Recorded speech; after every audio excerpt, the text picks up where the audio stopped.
Disclaimer, ang kwentong ito ay kathang-isip lamang na hango sa mga paniniwala, alamat, at kababalaghan sa iba't ibang bahagi ng Pilipinas. Anumang pagkakahalintulad ng mga pangalan, lugar, o pangyayari sa totoong buhay ay hindi sinasadya. Layunin ng kwentong ito ang magbigay aliw at kilabot sa mga mambabasa, at hindi upang manira ng sinuman o manakot ng partikular na relihiyon o kultura. Mag-ingat sa pagbabasa, huwag niyong hayaang mag-isa kayo sa dilim. Mainit ang panahon ng unang dumating sa baryo si Mang Elias. Sa unang tingin pa lang, halata na agad na hindi siya taga roon. May dalang lumang sako, isang putol-putol na baston, at suot ang kupas na jacket na parang ilang taon nang hindi nilalabhan. Marumi ang kanyang mukha, mahaba ang balbas, at tila wala sa sarili kung magsalita. Ang mga bata ay agad na lumayo sa kanya. Ang matatanda na may napailing lang at nagsabi, baka isa na namang siraulong gala ito. Sa baryong San Roque, hindi uso ang bisitang hindi kilala. Kilala ng lahat ang bawat isa, mula sa nanay ng tindera hanggang sa albularyong may malaking kulubot sa noo. Kaya't hindi pinalagpas ng mga tao ang kakaibang panauhin. Ang ilan, hinusgahan siya agad, marumi, tahimik, at tila palaging nagmamasid sa paligid. Ang tindera sa kanto, si Aling Celia, ang unang napansin ang kahinahinalang kilos ni Mang Elias. Araw-araw, dumadaan ito sa kanyang tindahan, ngunit hindi bumibili. Sa halip, tumatambay lang ito sa ilalim ng punong mangga, titig sa kawalan.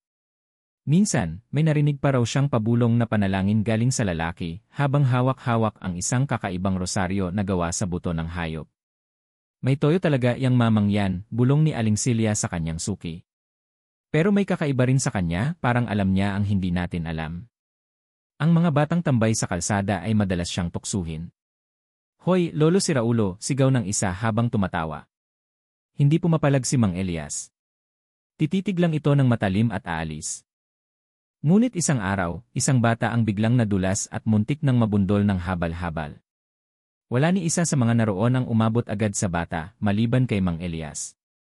Sa bilis ng kanyang kilos, nasalo niya ang bata at pinagsabihan ang driver gamit ang malalim na boses na hindi inaasahan ng lahat.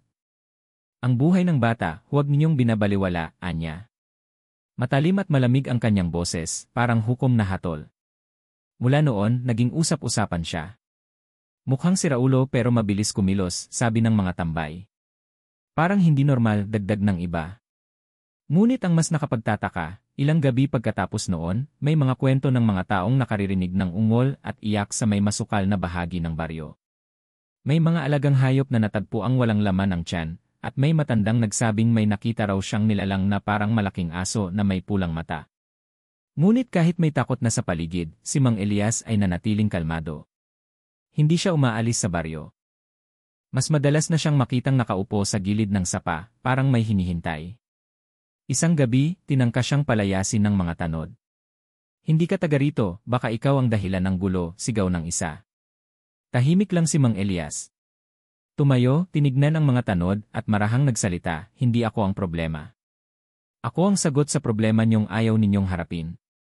Hindi nila siya maintindihan pero may kung anong bigat ang kanyang boses na nagpatahimik sa lahat. Ang kapitan ng barangay ay nagpasya na lang na huwag siyang pakialaman hanggat wala namang pruweba laban sa kanya. Habang tumatagal, dumarami ang mga insidente ng pagkawala. May isang buntis na hindi na muling nakauwi mula sa pag-igib. Isang tricycle driver na hindi na bumalik matapos magsakay sa hating gabi. Lalong lumalalim ang takot sa baryo. Ngunit sa kabila ng lagim, si Mang Elias ay naroon pa rin, tahimik na nagmamasid, parang bantay na hindi pinapansin. Hanggang isang gabi, may batang babae na umiiyak sa labas ng kanilang bahay. Binuksan ng kanyang ama ang pinto at nakita ang anak na puro sugat. Ayon sa bata, may nilalang daw na sumunggab sa kanya mula sa kakahuyan. Ngunit bago siya makagat, may matandang lalaki raw na may baston ang sumulpot at lumaban. Sa lakas daw ng sigaw ng lalaki, biglang umurong ang nilalang. Kinabukasan, dumagsa ang balita. Ang ama ng bata ay nagtungo sa barangay hall at inilahad ang kwento ng kanyang anak. Habang ikinukwento ito, dumating si Mang Elias, may sugat sa braso, tahimik na naupo sa sulok. Siya ang nagligtas sa anak ko, sabi ng ama. Tahimik si Elias, ngunit napansin ng lahat na may hawak siyang maliit na bote, may lamang itim na likido. Albularyo raw ang lolo niya, anya, at itinuro sa kanya kung paano protektahan ang sarili laban sa dilim. Hindi pa rin lubos na naniwala ang mga tao, ngunit may pagdududa na silang lahat. Sino ba talaga ang lalaki sa likod ng maruming mukha at sirang damit? Ang baryo ng San Roque ay isang payapang lugar sa unang tingin, nasa paanan ng bundok, may malalawak na palayan, mga bahay na gawa sa kahoy at pawid, at mga taong sanay sa simpleng pamumuhay. Umaga pa lang, maririnig na ang tilaok ng manok, halakhakan ng mga bata, at ang sigawan ng mga naglalako ng paninda. Ngunit kapag dumidilim na, tila may unti-unting pagbabago sa hangin, nagiging malamig, mabigat, at may kakaibang pakiramdam ng pangamba. Matagal nang may usap-usapan sa baryo na may masama raw na espiritu sa kabubatan sa gawing silangan. Dito matatagpuan ang tabi-tabi, isang makapal na bahagi ng gubat na hindi pinapasok ng kahit sinong taga rito, lalo na tuwing gabi. Maraming kwento ng kababalaghan ang umiikot tungkol sa lugar na ito, mga nilalang na may pulang mata, mga aninong dumaraan sa gilid ng bahay, at mga ungol na naririnig kahit walang tao. May matandang babae sa baryo, si Lola Pacing, na kilalang matagal nang nakatira roon. Ayon sa kanya, noon pa man ay may kababalaghan na sa lugar. Hindi yan basta-basta gubat. May mga nilalang dyan na hindi mo dapat tinititigan, hindi mo dapat kinakausap. At higit sa lahat, huwag na huwag kang babalik kung may narinig kang tumatawag sa pangalan mo, wika niya sa mga kabataan. Ngunit ang karamihan, napapailing lang sa kanyang babala. Isang taon bago dumating si Mang Elias, may sunod-sunod na mga misteryosong insidente sa baryo. Una, isang lalaki ang hindi na bumalik matapos manguha ng kahoy sa gubat. Sumunod ang isang buntis na babae na pinaniniwala ang sumama raw sa kanyang kabit, pero ni anino niya ay hindi nakita. At saka ang batang si Jello, na umalis para manghuli ng gagamba at natagpo ang wala ng buhay sa sapa, namumutla, walang sugat, ngunit parang naubusan ng kaluluwa. Ang mga insidente ay palihim na tinatalakay sa barangay, ngunit walang opisyal na paliwanag. Ang mga tanod, kapag naatasang magbantay tuwing gabi, ay palaging may kasama at nag-aalay ng kandila bago pumasok sa shift. Kahit ang kapitan ng barangay ay tila nag-aatubili kapag may usaping may kinalaman sa tabi-tabi. Ang mga matatanda, gaya ni Lola Pacing, ay nagsasabing may bumalik na nilalang mula sa itinatagong sumpa ng baryo. Ayon sa matandang alamat, daan-daan taon na ang nakalipas ay may isang mag-anak na inakusahan ng kulam. Sa takot ng mga taga-baryo noon, sinunog nila ang buong pamilya habang nakatali sa gitna ng plaza. Ngunit bago tuluyang mamatay, ang matriarkang babae raw ay sumigaw ng isang sumpa, lalamunin ng dilim ang lahi ng mga matatakutin. Mula noon, tuwing ika-11 taon, may sinasabing gabi ng lagim, kung saan dumadalas ang pagkawala at kababalaghan.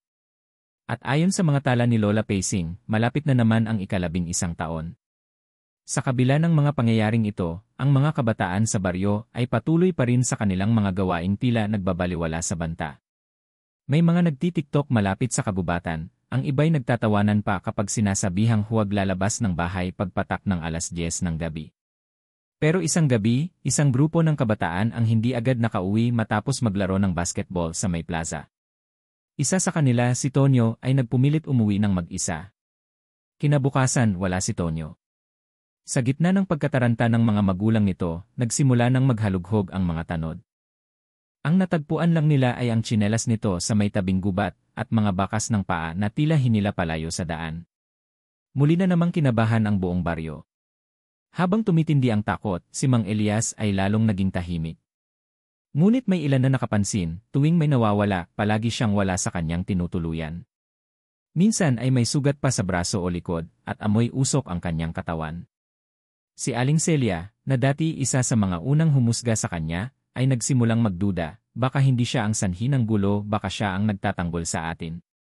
Isang gabi, narinig ng mga residente ang sigaw ng isang babae sa kabilang dulo ng baryo. Nang puntahan ng mga tanod, natagpuan nila ang babae na nanginginig sa gilid ng kanyang kubo. Ayon sa kanya, may nilalang na kumalabog sa bubong nila, mabigat, mabilis, at may mahabang dila na lumabas sa bintana. Akala niya katapusan na niya, ngunit biglang may tumalon mula sa puno, at narinig niyang may matigas na bagay na sumalpok sa bubong. Nang siya'y lumabas, wala na ang nilalang, ngunit may naiwan sa lupa, isang putol na kuko ng parang hayop. Walang nakaamin kung sino ang dumating para iligtas siya.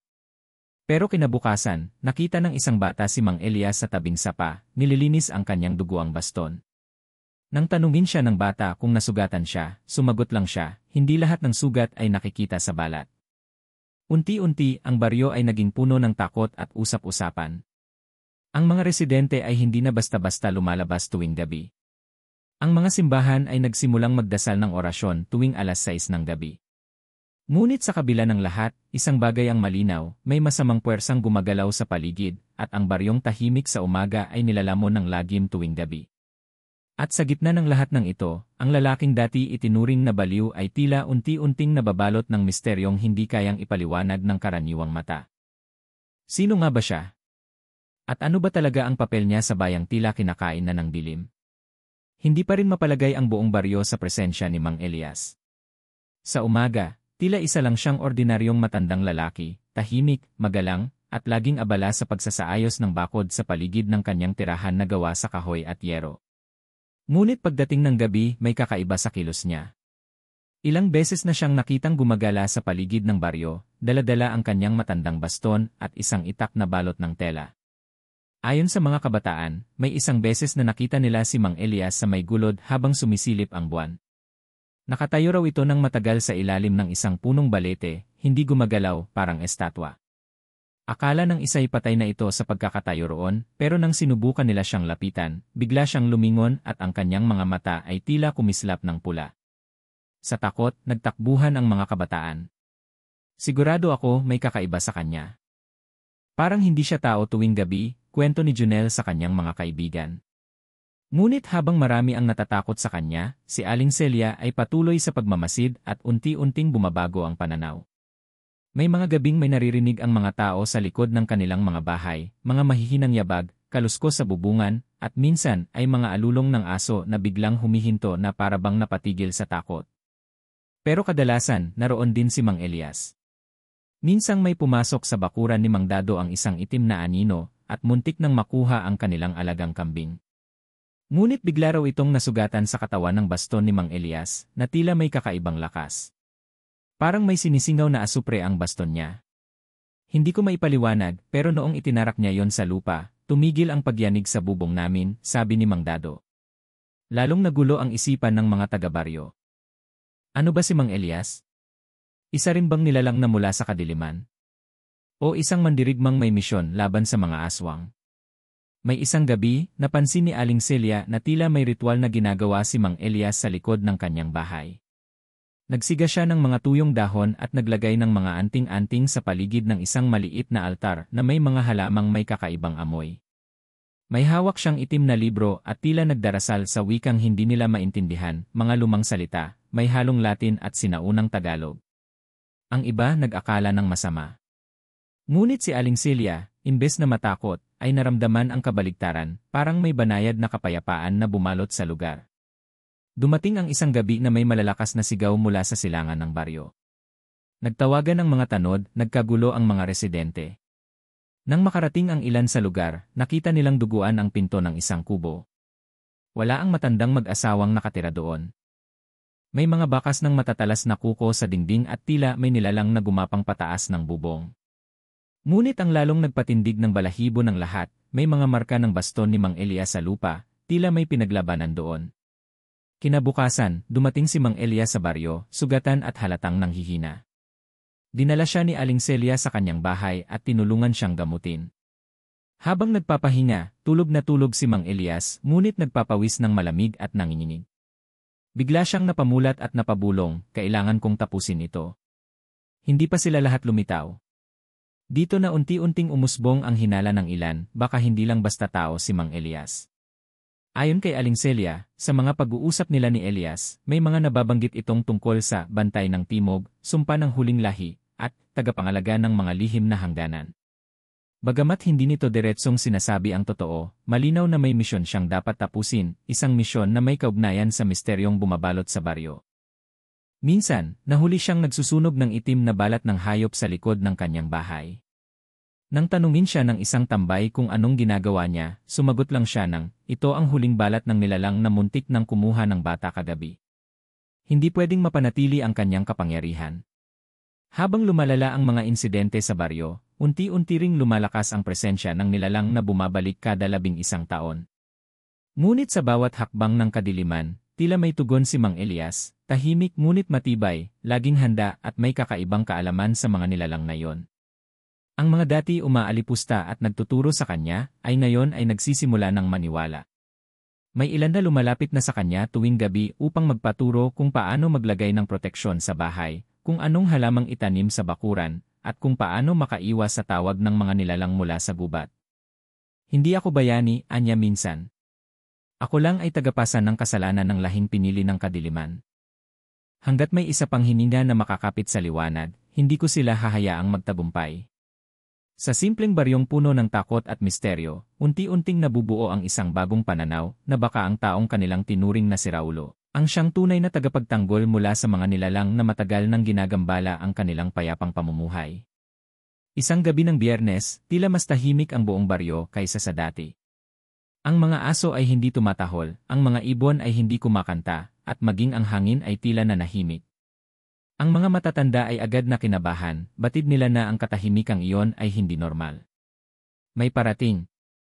Isang bagay na matagal nang hindi bumisita sa kanilang bayan. Si Mang Elias, na nooy nagpapahinga pa rin sa bahay ni Aling Celia, ay biglang bumangon mula sa pagkakahiga. Ngayong gabi, susubukin tayo, anya habang pinupunas ang pawis sa kanyang noo. Mabilis siyang lumabas, bitbit ang kanyang baston at isang maliit na sako ng anting-anting at langis na may kakaibang amoy. 12:00 ng hating gabi. Biglang nagsisigawan ang mga taga-kanluran ng baryo.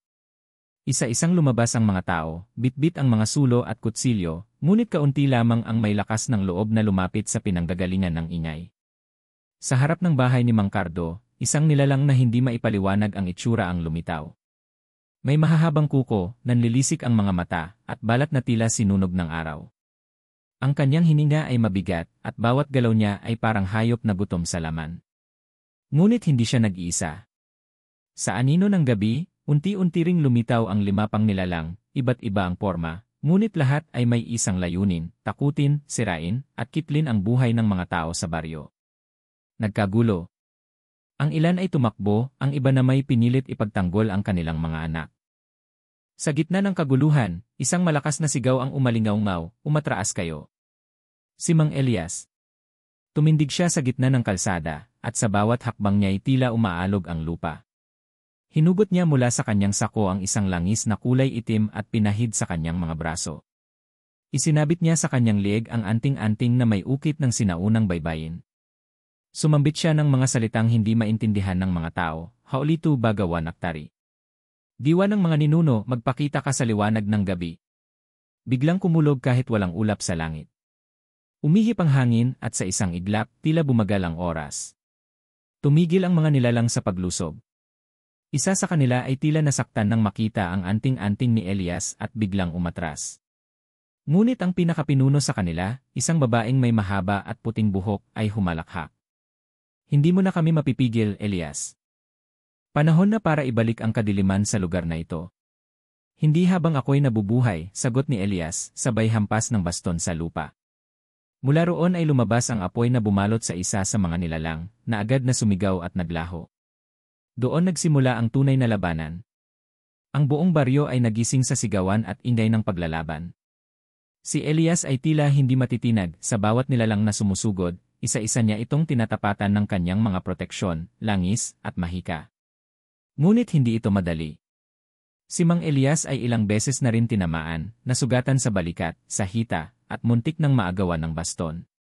Sa kabilang banda, may ilan ding mamamayan ng baryo na nagdesisyong tumulong.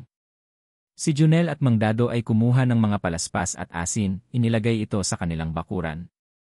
Si Aling Celia naman ay naglagay ng sinaunang halamang itinuro ni Elias sa paligid ng baryo upang mahina ang mga nilalang. Ngunit sa kabila ng tulong, isa sa mga nilalang ang nakapasok sa bahay ni Mang Cardo. Ang anak nitong si Benjo ay muntik nang makuha. Sa tamang pagkakataon, dumating si Elias at iniligtas ang bata, ngunit sa pagtatalo nila ng nilalang, parehong bumagsak sa bubungan at si Elias ay nawalan ng malay. Elias, sigaw ni Aling Celia habang lumapit. Ang babaeng may puting buhok na siyang pinuno ay lumapit sa katawan ni Elias. Nanghihina ka na katapusan mo na ito. Matanda ka na at ubos na ang kapangyarihan mo. Ngunit bago siya makalapit, isang bata ang lumitaw, si Benjo, bitbit ang baston ni Elias. Sa kanyang murang kamay, inilapit niya ito sa katawan ng matanda. At sa hindi maipaliwanag na dahilan, nagliwanag ang baston. Muling dumilat si Elias, at ang kanyang mga mata ay kumislap ng dilaw na apoy. Hindi ako nag-iisa, wika niya. Ang lakas ko ay hindi lamang sa akin. Nasa puso ng mga taong handang maniwala. Tumayo siya, at sa isang malakas na hampas ng kanyang baston, nagkawatak-watak ang mga nilalang. Ang ilan ay nasunog, ang iba ay umatras at naglaho sa dilim. Ang babaeng pinuno ay naglaho rin, pero bago tuluyang maglaho, nagsambit ng babala, babalik kami. At sa susunod, hindi na kayo makakaligtas. Tahimik na muling bumalik ang gabi. Ang mga tao'y unti-unting lumabas sa kanilang mga bahay, duguan, nanginginig, ngunit ligtas. Si Elias, bagamat sugatan, ay nakatayo pa rin. Hawak pa rin niya ang kanyang baston, at ang mukha niya ay tila mapayapa. Hindi pa ito tapos, anya. Ngunit ngayong alam niyong totoo ang lahat, mas malakas na tayo. Sapagkat ang takot ay napapalitan ng tapang kapag may paniniwala. Matapos ang matinding labanan sa pagitan ni Mang Elias at ng mga nilalang ng dilim, pansamantalang nagkaroon ng katahimikan sa baryo. Ngunit sa puso ng matanda, alam niyang hindi pa tapos ang lahat. Sa katunayan, ang gabing iyon ay simula pa lamang ng mas malalim na kabuluhan. At upang mapaghandaan ang muling pagbabalik ng mga nilalang, kinakailangan niyang muling buksan ang isang bagay na matagal na niyang iniwasan, ang lumang aklat ng mga sumpa. Sa silong ng kanyang bahay, may nakatagong kahon na gawa sa matigas na kahoy ng balete. Nilagyan ito ng 3 kandado at sinelyuhan ng 3 simbolo. Sa pagdaan ng panahon, nakalimutan na ito ng marami, pero para kay Elias, ito ang pinakamapanganib ngunit pinakaimportanteng bagay na kanyang tinatago. Kinabukasan matapos ang labanan, pinatawag ni Elias sina Aling Celia, Junel, at ilang piling kabataan sa kanyang bahay. May mga bagay kayong kailangang malaman. Hindi ako laging narito para protektahan kayo, kaya't panahon na upang ipamana ko ang mga kaalaman ng aming angkan. Dito niya inilabas ang kahon. Isa-isang binuksan ni Elias ang mga kandado gamit ang anting-anting at langis mula sa mga sinaunang halaman. Nang tuluyan na itong mabuksan, bumungad ang lumang aklat ng mga sumpa, isang makapal at itim na aklat na gawa sa balat ng hayop, at ang mga pahinay may sulat na tila kinayod gamit ang dugo. Hindi ito basta aklat, paliwanag ni Elias. Ito ay talaan ng bawat engkanto, aswang, maligno, at mahika na umiiral sa ating mundo. Ang bawat pahina ay nilapatan ng proteksyon upang hindi mabasa ng sinumang walang pahintulot. Nagulat ang lahat sa narinig. Si Junel, na noon ay tila hindi naniniwala sa kababalaghan, ay napaisip. Mang Elias, paano niyo po nalaman ang lahat ng ito? Mabigat ang buntong hininga ni Elias bago siya sumagot. Hindi lang ako basta matanda. Isa ako sa huling tagapangalaga ng sinaunang kaalaman mula sa lahi ng mga bantay diwa. Kami ang mga inatasang mangalaga sa balanse sa pagitan ng liwanag at dilim. Matagal na kaming nawawala, marami sa amin ang pinatay, ang ilan na may nagtago. Ako ang isa sa natitirang buhay. Ang revelasyong ito ay yumanig sa isipan ng mga nakikinig. Si Aling Celia, na noon pa man ay may hinalang hindi ordinaryo si Elias, ay nagtanong, bakit hindi mo sinabi noon pa? Dahil hindi pa kayo handa, sagot ni Elias. Ang kaalaman ay parang apoy. Kapag napunta sa maling kamay, maaaring lumamon sa lahat ng bagay. Binalik niya ang atensyon sa aklat. Binuklat niya ang ilang pahina kung saan nakasulat ang mga sinaunang ritual upang labanan ang mga aswang, kung paano kilalanin ang mga nilalang sa kanilang anyong tao, at ang mga pantanggal sumpa. Ang aklat na ito ay galing pa sa aking lolo, at ang lolo niya ay isa rin sa mga bantay diwa. Ngunit may isang bahagi ng aklat na hindi ko pa kailanman binubuksan, ang huling kabanata na sinasabing naglalaman ng huling sumpa. Lalong tumindi ang tensyon sa silid. Tinanong ni Junel, ano ang huling sumpa? Ito raw ay kakayahang wakasan ang lahat ng anyo ng kadiliman. Ngunit may kapalit, isang sakripisyo ng sarili. Nagkaroon ng katahimikan. Tila naramdaman ng lahat ang bigat ng tungkulin ni Elias. Sa simpleng anyo niya, hindi nila kailanman naisip na ganoon kabigat ang pasan niyang responsibilidad. Isang matandang pinagtawanan, itinaboy, at inakala nilang wala sa sarili, ay siya palang tagapagsalba sa buong baryo. Ngunit higit pa rito ang dapat nilang malaman. Inilabas ni Elias ang isang luma at kupas na larawan. Doon, makikita ang isang grupo ng mga kalalakihang may mga baston, anting-anting sa leeg, at may parehong hitsura kay Elias. Ito ang huling pangkat ng mga bantay diwa. Napatay silang lahat, ako lang ang natira. At sa larawan ding ito, nandoon ang tunay kong pangalan, Eligio, tagapangalaga ng apoy. Nanlaki ang mga mata ni Aling Celia. Eligio. Iyan ang pangalan na naririnig namin noon sa mga kwento ng matatanda. Sagot ni Elias. Ako nga yon. At panahon na para ibahagi ang kapangyarihan. Hindi ko na kayang mag-isa. Inilabas niya mula sa ilalim ng aklat ang bato ng diwa, isang maliit ngunit kumikislap na bato na kulay lila. Ipinasalin niya ito kay Junel. Simula ngayon, ikaw ang magiging tagapagmana ng apoy. Hindi ito basta kapangyarihan, kundi tungkulin. Hindi ko ito ibibigay kung hindi ko nakitang may kabutihan sa iyong puso. Nanginginig na tinanggap ito ni Junel. Hindi ko po alam kung kaya ko, kaya mo, sagot ni Elias. Dahil sa puso mo, naroon ang tapang na kailangan ng baryong ito. Sa huli, tinuruan ni Elias ang mga kabataan ng ilang mahahalagang ritual, ang tamang paggamit ng langis, dasal pangontra, at ang pag-alam sa kilos ng mga nilalang sa gabi. Ang lumang aklat ng mga sumpa ay nanatiling nasa kanyang pangangalaga, ngunit binigyan niya ng kopya ng mahahalagang pahina ang mga taong handa ng matuto. At sa kabila ng pansamantalang katahimikan sa baryo, ang hangin ay tila may dalang bulong. Isang babalang may paparating pang mas malakas at mas madilim. Akala ng mga taga-baryo ay tapos na ang bangungot. Matapos ang muling pagtanggap kay Mang Elias, Eligio, at ang pagsasanay ng ilang kabataan sa tulong ng lumang aklat ng mga sumpa, muling bumalik ang katahimikan sa Sitio San Roque. Ngunit ang katahimikang ito ay mapanlinlang dahil sa anino ng gabi, may panibagong puwersang unti-unting bumabangon. Isang gabi, nagulantang ang buong baryo sa malakas na sigaw mula sa bahay ni Mang Kaloy. Nawawala raw ang kanyang 2 anak, isang 5 taong gulang na batang babae, at 7 taong gulang na lalaking kambal. Nakita pa umano ng kapitbahay na si Aling Marta na biglang napundi ang ilaw sa poste, at kasunod nito'y may aninong tila hayop na mabilis na tumakbo sa likuran ng bahay. Agad na pinuntahan ni Mang Elias ang lugar. Bitbit niya ang kanyang baston na may ukit ng sinaunang baybayin, sinamahan siya ni Junel at Aling Celia. Sa lupa ay may kakaibang bakas, hindi sa tao, hindi rin sa hayop. Malalaki, mahahaba ang mga kuko, at tila gumagapang. Hindi ito ordinaryong aswang, bulong ni Elias habang sinusuri ang bakas. Ito ay isang sigbin ng Gabon, nilalang na kumikidnap ng bata upang isakripisyo para sa kanilang pinuno. Pinuno, tanong ni Junel. Ibig sabihin may mas malakas pa. Tumango si Elias. Ang nakalaban natin noon ay mga sundalo lamang. Ngayon dumarating na ang kanilang hari. Sa sumunod na araw, 3 pang bata ang nawala. Lahat sila'y kinuha sa gabi, sa gitna ng katahimikan, at palaging nawawala ang ilaw sa paligid bago ito mangyari. Ang mga matatanda sa baryo ay nagbalik sa takot, muling sinara ang mga bintana, nagkabit ng mga bawang at asin sa pinto, at ang iba'y gusto ng lumikas. Ngunit hindi ito pinayagan ni Elias. Kung aalis tayo, saan tayo pupunta? Ang dilim ay hindi natin matatakasan. Dapat natin itong harapin. Dahil dito, ipinatawag ni Elias ang lahat ng kabataang sinanay niya. Sina Junel, Miko, Lira, at iba pa ay nagsuot ng mga agimat at dala ang mga langis at dasal na kanilang pinag-aralan. Bumuo sila ng bantay tuwing gabi, pinalilibutan ang baryo ng sagradong tubig at uling na may dasal. Ngunit isang gabi, habang nasa pagbabantay si Lira sa tabi ng ilog, may narinig siyang mahina at paos na iyak. Isang batang babae ang naglalakad papalapit, tila sugatan at nawawala.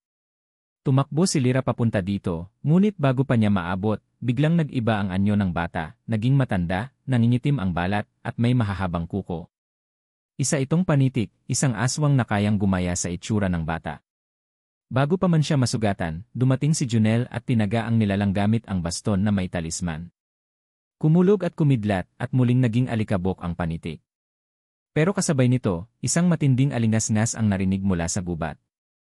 Ang mga puno ay tila yumuko sa lakas ng hangin, at sa kadiliman ay may mga pulang matang naglitawan.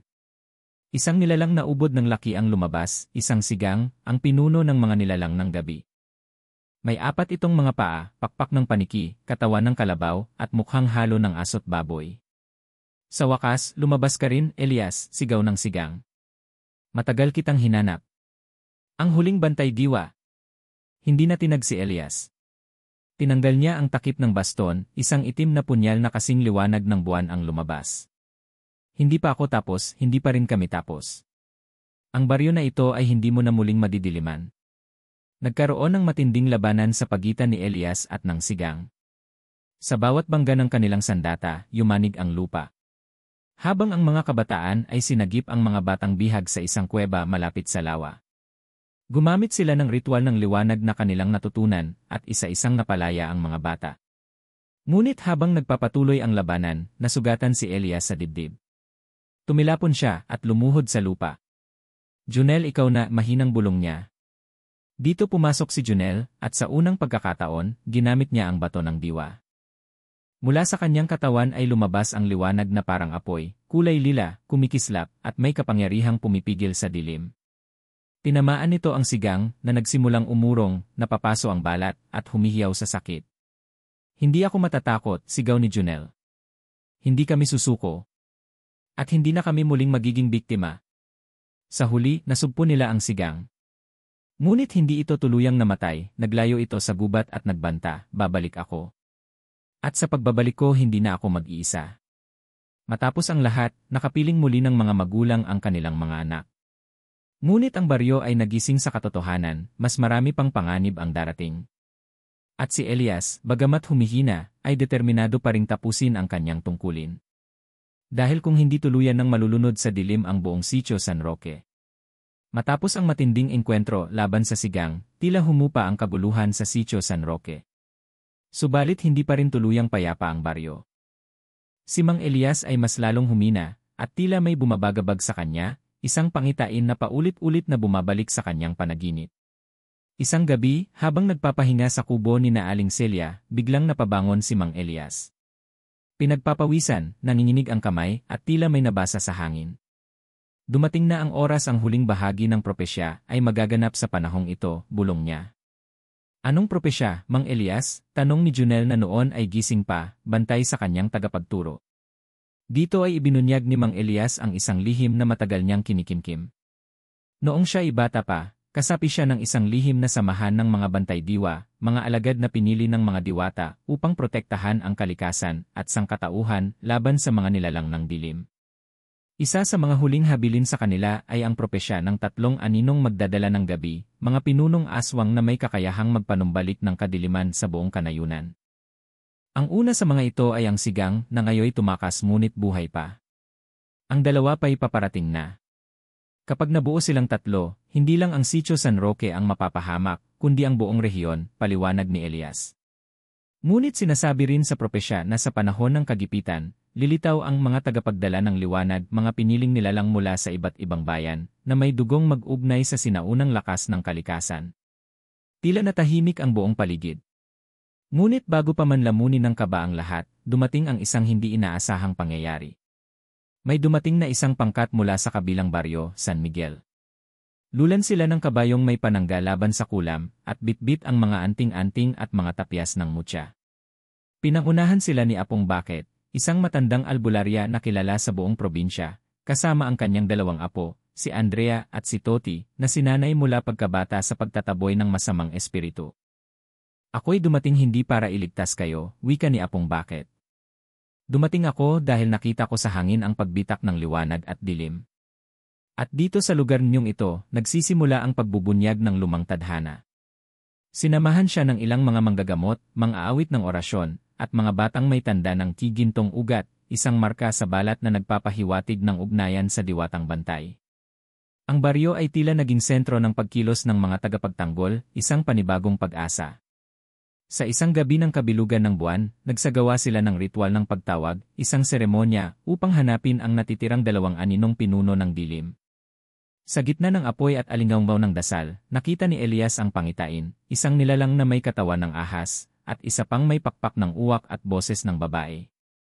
Ito ang susunod nating kalaban, wika ni Elias habang pawis na pawis. Ang Urayas, tagapagkalat ng lason sa hangin, at ang Salimba, ina ng mga demonyong inkanto. Hindi nag-aksaya ng panahon ang grupo.